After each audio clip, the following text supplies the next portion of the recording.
This is The Scoop for Thursday. I'm Lisa Marzilli with the WMNF News headlines. Residents got a chance to weigh in on how $50 million in funding associated with the historic gas plant district redevelopment should be spent during a meeting last night at the St. Pete Coliseum. As WMNF's Josh Holton reports, affordable housing was the top concern of the nearly 24 people who spoke during public comment.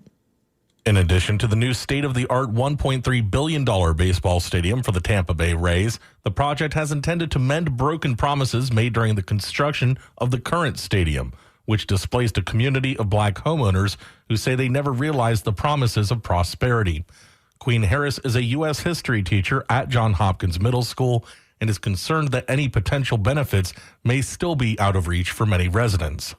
Right now, you know how many people are homeless right now, or they have to live with family just to make ends meet? It's difficult. So I don't feel like this is for the benefit for the people. It's probably for people that have money. We're trying to get there. Yes, generation and wealth. I'm agreeing with that, but we don't have it yet.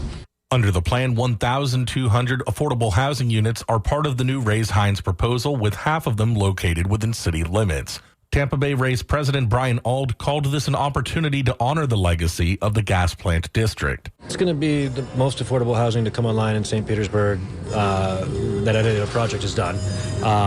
Again, we don't expect to be able to solve all these major issues, but we can put together a model development that's got a little something for everyone in the city.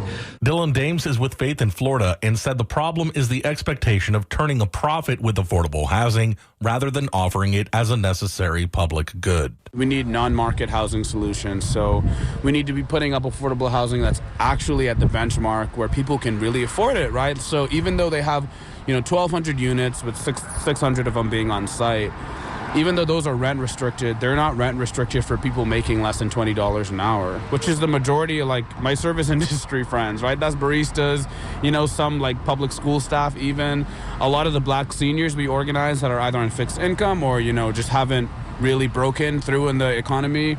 Those are the kind of people that Faith in Florida represents, and those are the kind of people we want to see units go up for.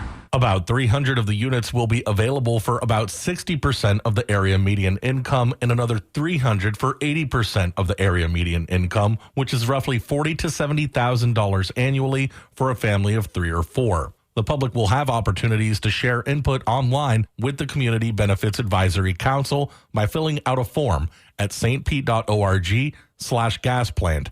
The next in-person meeting will be January 9th. For WMNF News, I'm Josh Holton in St. Petersburg. A federal trial and a constitutional challenge to Florida restrictions on such things as puberty blockers and hormone therapy for transgender people began yesterday in Tallahassee. The first witness, the mother of a transgender girl, testified that her 12-year-old daughter was identified as a male at birth, but diagnosed by a pediatrician with gender dysphoria at the age of 4. The girl has not started treatment with puberty blockers, but has received care from endocrinologists as the family prepares for the next step.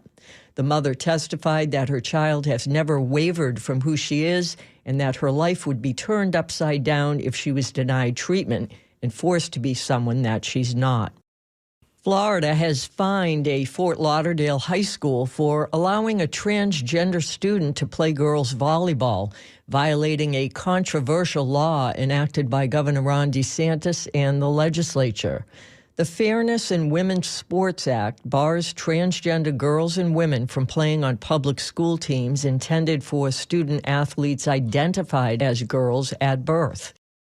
The Pinecrest Preparatory School in Fort Lauderdale fired Dr. Maha Amasri, a Palestinian-American, on November 19th over what the school claims were hateful and incendiary Instagram posts. One post was a graphic that disputed the ongoing conflict did not start with the Hamas attack on October 7th, but in 1948 with the Arab-Israeli War.